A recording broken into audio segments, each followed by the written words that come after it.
Hi friends, എല്ലാവർക്കും PYQ study സ്റ്റുഡിയോയിലേക്ക് സ്വാഗതം. Question paper code 14/2023 60 questions വരെയാണ് നമ്മൾ ചെയ്തത്. ഇന്ന് 61 മുതലുള്ള ക്വസ്റ്റ്യൻസ് ആണ് നോക്കുന്നത്.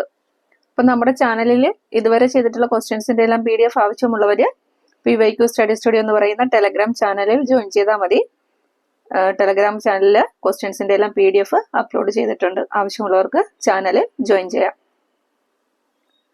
61ാമത്തെ ക്വസ്റ്റ്യൻ നോക്കാം. മാംസാഹാരികൾക്ക് ആഹാരം കടിച്ചു കീറാൻ സഹായിക്കുന്ന പല്ല്. മാംസാഹാരികൾക്ക് ആഹാരം കടിച്ചു കീറാൻ സഹായിക്കുന്ന പല്ല് കോമ്പല്ല്.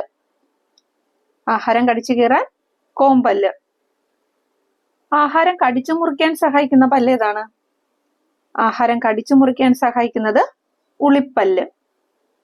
അതുപോലെ ആഹാരം ചവച്ചരയ്ക്കാൻ സഹായിക്കുന്ന പല്ലുകളാണ് ചർവണകവും അഗ്രചർവണകവും. ആഹാരം കടിച്ചു കീറാൻ ഉളിപ്പല്ല്, ആഹാരം കടിച്ചു കീറാൻ കോമ്പല്ല്, ആഹാരം കടിച്ചു മുറിക്കാൻ ഉളിപ്പല്ല്, ആഹാരം ചവച്ചരയ്ക്കാൻ ചർവണകവും അഗ്രചർവണകവും. ജനിച്ച ശേഷം ആദ്യം മുളയ്ക്കുന്ന പല്ലുകളാണ് ഏത്? പാൽപ്പല്ലുകള്. ജനിച്ച ശേഷം ആദ്യം മുളയ്ക്കുന്ന പല്ലുകളാണ് പാൽപ്പല്ലുകള്. പാൽപ്പല്ലുകളുടെ എണ്ണം 20. പാൽപ്പല്ലുകളുടെ എണ്ണം എത്രയാണ്? 20. പാൽപ്പല്ലുകൾക്ക് ശേഷം വരുന്ന പല്ലുകളാണ് സ്ഥിരദന്തങ്ങൾ. പാൽപ്പല്ലുകൾക്ക് ശേഷം മുളയ്ക്കുന്നത് ഏതാണ്? സ്ഥിരദന്തങ്ങളാണ്. പ്രായപൂർത്തിയായ മനുഷ്യരിലെ സ്ഥിരദന്തങ്ങളുടെ എണ്ണം എത്രയാണ്? പ്രായപൂർത്തിയായ മനുഷ്യരിലെ സ്ഥിരദന്തങ്ങളുടെ എണ്ണം 32. എല്ലിന്റെയും പല്ലിന്റെയും ആരോഗ്യത്തിന് ആവശ്യമായിട്ടുള്ള ജീവകം ഏതാണ്? ജീവകം D. എല്ലിന്റെയും പല്ലിന്റെയും ആരോഗ്യത്തിന് ആവശ്യമായിട്ടുള്ള ജീവകമാണ് ജീവകം D. എങ്കിൽ ഇനാമലിന്റെ ആരോഗ്യത്തിന് ആവശ്യമായിട്ടുള്ള മൂലകം ഏതാ? ഇനാമലിന്റെ ആരോഗ്യത്തിന് ആവശ്യമായിട്ടുള്ള മൂലകം അത് ഫ്ലൂറിൻ ആണ്. ഇനാമലിന്റെ ആരോഗ്യത്തിന് ആവശ്യമായിട്ടുള്ള മൂലകം ഏതാണ്? ഫ്ലൂറിൻ. പല്ലുകളെ കുറിച്ചുള്ള പഠനം എന്താണ്? ഒഡന്റോളജി. പല്ലുകളെ കുറിച്ചുള്ള പഠനം ഒഡന്റോളജി. 62ാമത്തെ ക്വസ്റ്റ്യൻ. ശരീരത്തിലെ പ്രധാന വിസർജനാവയവം ഏത്? ശരീരത്തിലെ പ്രധാന വിസർജനാവയവമാണ് ഏത്? വൃക്ക. ഏതൊക്കെയാണ് മറ്റ് പ്രധാന വിസർജനാവയവങ്ങൾ? മറ്റ് പ്രധാന വിസർജനാവയവങ്ങളാണ് ത്വക്ക്, ശ്വാസകോശം, കരൾ, വൃക്ക. വൃക്കയുടെ പ്രവർത്തനം കണ്ടെത്തിയ ശാസ്ത്രജ്ഞനാണ് വില്യം ബൊമാൻ. വൃക്കയുടെ പ്രവർത്തനം കണ്ടെത്തിയ ശാസ്ത്രജ്ഞൻ വില്യം ബൊമാൻ. ആദ്യമായിട്ട് മാറ്റിവെക്കപ്പെട്ട മനുഷ്യ അവയവമാണ് വൃക്ക. ലോകത്ത് ആദ്യമായിട്ട് വിജയകരമായിട്ട് വൃക്ക മാറ്റിവയ്ക്കൽ ശസ്ത്രക്രിയ നടത്തിയ ഡോക്ടറാണ് ഡോക്ടർ ജോസഫ് മുറെ. ലോകത്ത് ആദ്യമായിട്ട് വിജയകരമായിട്ട് വൃക്ക മാറ്റിവയ്ക്കൽ ശസ്ത്രക്രിയ നടത്തിയ ഡോക്ടർ ആരാണ്? Doctor Joseph Murray. ആദ്യമായിട്ട് കൃത്രിമ വൃക്ക രൂപകൽപ്പന ചെയ്തത് ആരാ? ആദ്യമായി കൃത്രിമ വൃക്ക രൂപകൽപ്പന ചെയ്തത് വില്യം ജോഹാൻ കോഫ്. ആദ്യമായിട്ട് കൃത്രിമ വൃക്ക രൂപകൽപ്പന ചെയ്തത് വില്യം ജോഹാൻ കോഫ്. വൃക്കയുടെ അടിസ്ഥാന ഘടകമാണ് നെഫ്രോണുകൾ. വൃക്കയുടെ അടിസ്ഥാന ഘടകം നെഫ്രോണുകളാണ്. വൃക്കയുടെ ഇളംനിറമുള്ള പുറം ഭാഗമാണ് കോർട്ടെക്സ് എന്ന് പറയുന്നത്. വൃക്കയുടെ ഇളം നിറമുള്ള പുറംഭാഗമാണ് കോർട്ടെക്സ്. വൃക്കയുടെ കടും നിറമുള്ള ആന്തരഭാഗമാണ് മെഡുല. വൃക്കയുടെ കടും നിറമുള്ള ആന്തരഭാഗം മെഡുല, പുറംഭാഗം കോർട്ടെക്സ്. മനുഷ്യ ശരീരത്തിലെ അരിപ്പ് എന്നറിയപ്പെടുന്ന അവയവം ഏതാണ്? വൃക്ക തന്നെ. മനുഷ്യ ശരീരത്തിലെ അരിപ്പ് എന്നറിയപ്പെടുന്ന അവയവമാണ് വൃക്ക. വൃക്കയെക്കുറിച്ചുള്ള പഠനം അറിയപ്പെടുന്നത് നെഫ്രോളജി. വൃക്കയെക്കുറിച്ചുള്ള പഠനം നെഫ്രോളജി. 63ാമത്തെ ക്വസ്റ്റ്യൻ. അസ്കോർബിക് അമ്ലം എന്നറിയപ്പെടുന്ന ജീവകം. അസ്കോർബിക് അമ്ലം അഥവാ അസ്കോർബിക് ആസിഡ് എന്നറിയപ്പെടുന്ന ഏതാണ്? ജീവകം C ആണ്. ജീവകം C ആണ് അസ്കോർബിക് അമ്ലം എന്നറിയപ്പെടുന്നത്.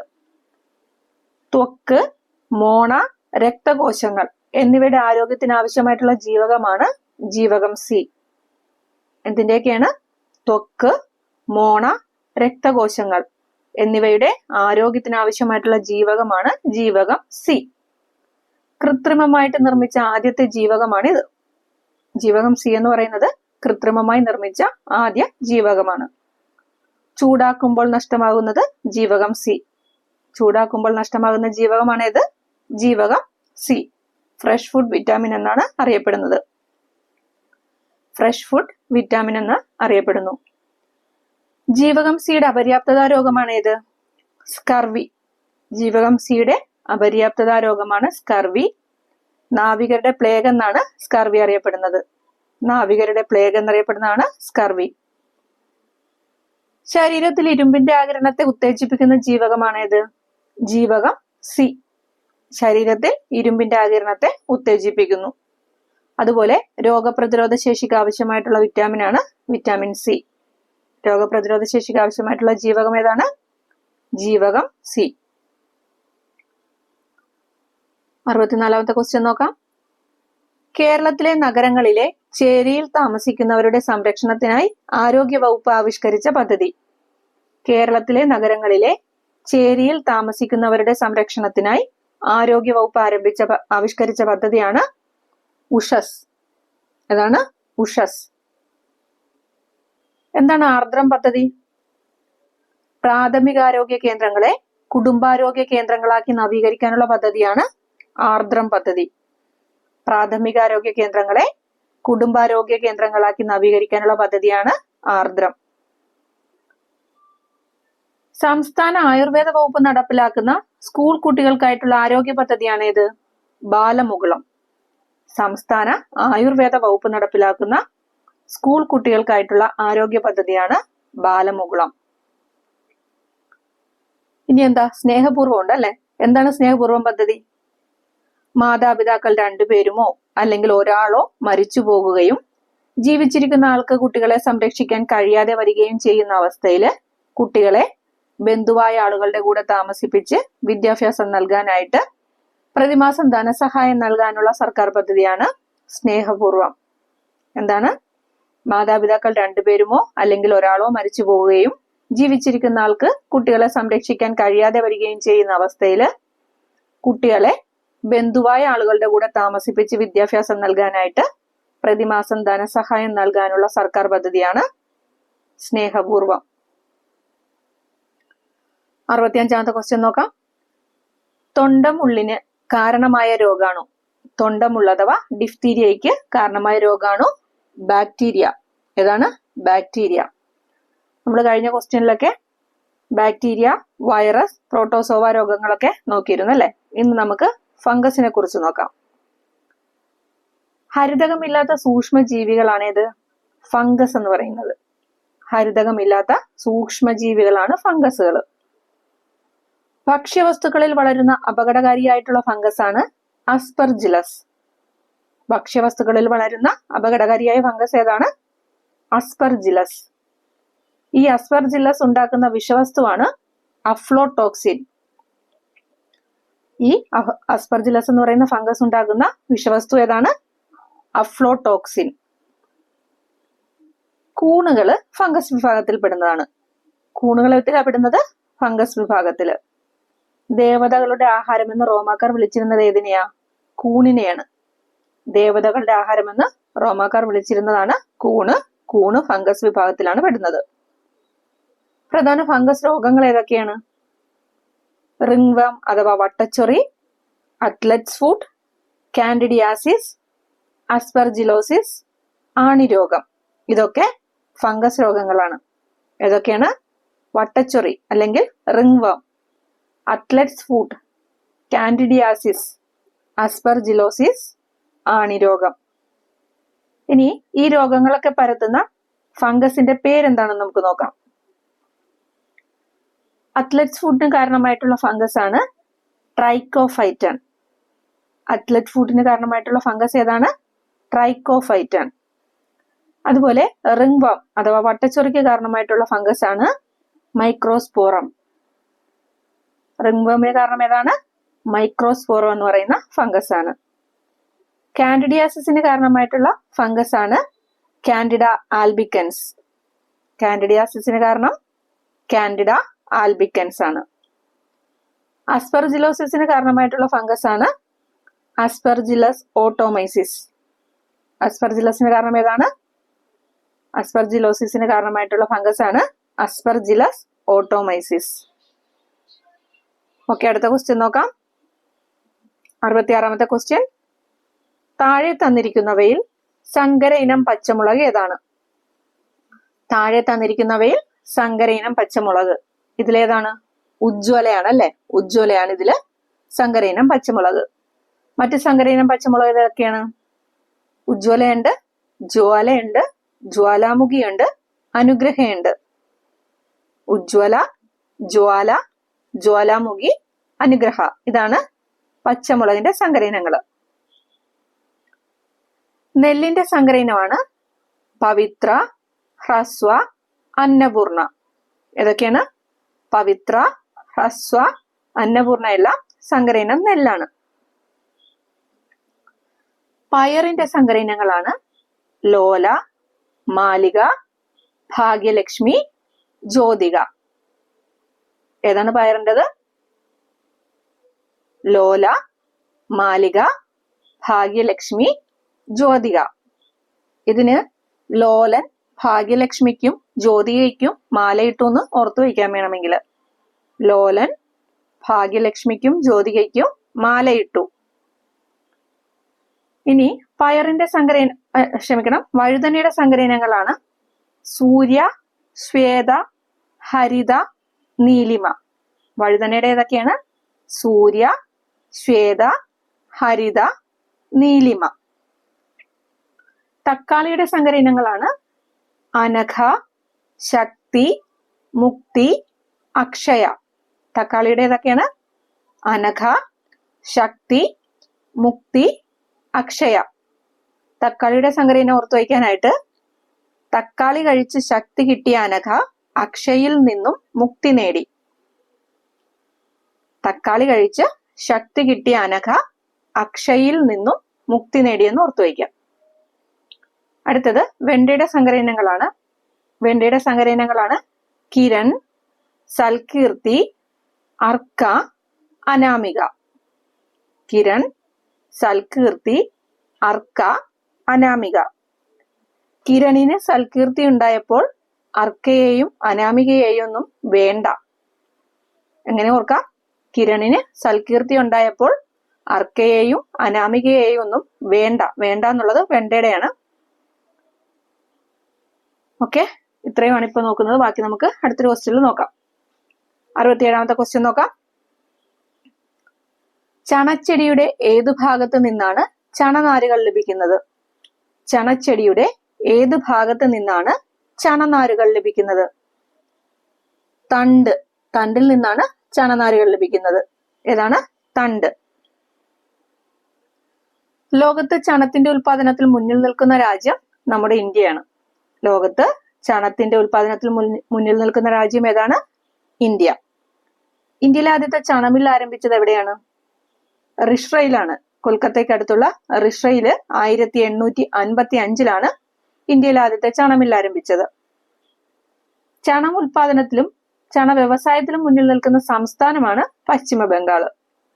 ചണ ഉൽപാദനത്തിലും ചണ വ്യവസായത്തിലും മുന്നിൽ നിൽക്കുന്ന ഇന്ത്യൻ സംസ്ഥാനം ഏതാണ്? പശ്ചിമ ബംഗാൾ. ഇന്ത്യയിലെ ഏറ്റവും കൂടുതൽ ചണമില്ലുകൾ ഉള്ളതും പശ്ചിമ ബംഗാളിലാണ്. ഇന്ത്യയിലെ ഏറ്റവും കൂടുതൽ ചണം കയറ്റുമതി ചെയ്യുന്ന തുറമുഖ കപ്പലുകൾ ഏതായിരിക്കും? അത് കൊൽക്കത്ത. ഇന്ത്യയിലെ ഏറ്റവും കൂടുതൽ ചണം കയറ്റുമതി ചെയ്യുന്ന തുറമുഖമാണ് കൊൽക്കത്ത.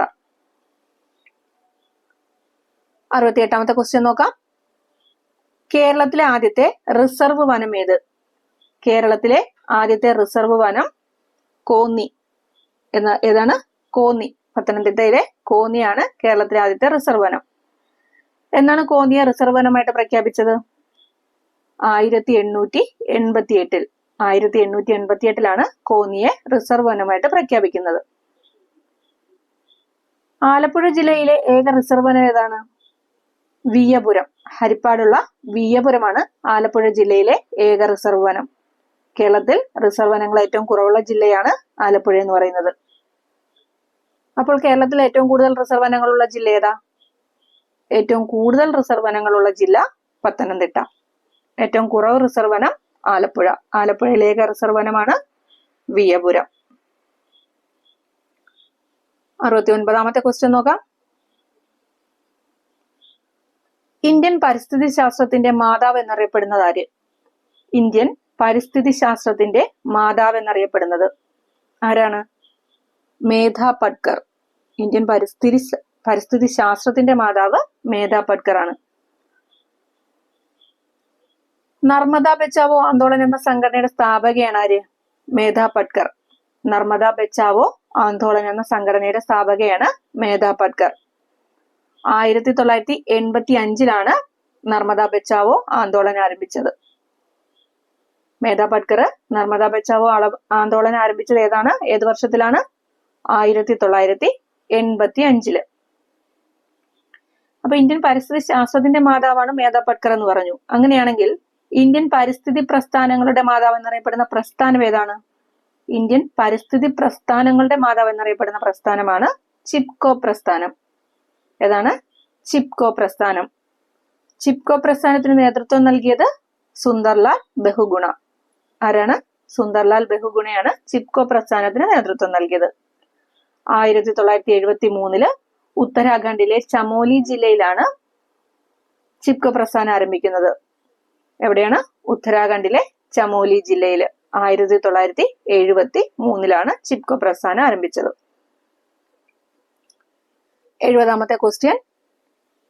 ഹരിതഗൃഹവാതകങ്ങളിൽ ഏറ്റവും പ്രധാനപ്പെട്ട വാതകം ഏത്? ഹരിതഗൃഹവാതകങ്ങളിൽ ഏറ്റവും പ്രധാനപ്പെട്ട വാതകമാണ് ഏത്? Carbon dioxide. ഏതാണ് പ്രധാനപ്പെട്ടത്? കാർബൺ ഡൈ ഓക്സൈഡ് ആണ്. മറ്റു ഹരിതഗൃഹവാതകങ്ങൾ ഏതൊക്കെയാണ്? കാർബൺ ഡൈ ഓക്സൈഡിനെ കൂടാതെ ക്ലോറോ ഫ്ലൂറോ കാർബൺ അഥവാ CFC, പിന്നെയോ nitrous oxide, methane, sulphur dioxide, carbon monoxide. ഏതൊക്കെയാണ്? Carbon dioxide, chlorofluorocarbon, nitrous oxide, methane, sulphur dioxide, carbon monoxide. ഹരിതഗൃഹവാതകങ്ങളിലൂടെ ഭൂമിയുടെ ശരാശരി അന്തരീക്ഷ താപനിലയിൽ ഉണ്ടാകുന്ന വർധനവാണ് എന്ത്? ആഗോള താപനം. ഹരിതഗൃഹവാതകങ്ങളിലൂടെ ഭൂമിയുടെ ശരാശരി അന്തരീക്ഷ താപനിലയിൽ ഉണ്ടാകുന്ന വർധനവാണ് ആഗോള താപനം. ആഗോള താപന ഫലമായി ആദ്യമായിട്ട് വംശനാശം സംഭവിച്ച ജീവി ഏതാ? ആഗോള താപനത്തിന്റെ ഫലമായിട്ട് ആദ്യമായിട്ട് വംശനാശം സംഭവിച്ച ജീവിയാണ് സ്വർണ്ണത്തവള. ഹരിതഗൃഹവാതകങ്ങളെ നിയന്ത്രിക്കുന്നതിനായിട്ടുള്ള ആഗോള ശ്രമങ്ങളിൽ ഏറ്റവും പ്രധാനപ്പെട്ടത് ഏതാണ്? അതാണ് ക്യോട്ടോ പ്രോട്ടോകോൾ. ഹരിതഗൃഹവാതകങ്ങളെ നിയന്ത്രിക്കുന്നതിനായിട്ടുള്ള ആഗോള ശ്രമങ്ങളിൽ ഏറ്റവും പ്രധാനപ്പെട്ടതാണ് ക്യോട്ടോ പ്രോട്ടോകോൾ. ക്യോട്ടോ പ്രോട്ടോകോൾ നിലവിൽ വന്നത് 2005 ഫെബ്രുവരി 16. ക്യോട്ടോ പ്രോട്ടോകോൾ നിലവിൽ വന്നത് എന്നാണ്? 2005 ഫെബ്രുവരി 16. അപ്പോൾ ഓക്കെ ഫ്രണ്ട്സ്, ഇന്ന് നമ്മൾ 70 ക്വസ്റ്റ്യൻസ് വരെയാണ് നോക്കുന്നത്. ബാക്കി ക്വസ്റ്റ്യൻസ് അടുത്ത വീഡിയോയിലൂടെ ചെയ്യാം. നിങ്ങൾക്ക് വീഡിയോ ഇഷ്ടപ്പെടുന്നുണ്ടെങ്കിൽ തീർച്ചയായിട്ടും ഒന്ന് സപ്പോർട്ട് ചെയ്യണം. അപ്പോൾ അടുത്ത വീഡിയോയിലൂടെ കാണും വരെ എല്ലാവർക്കും താങ്ക് യു.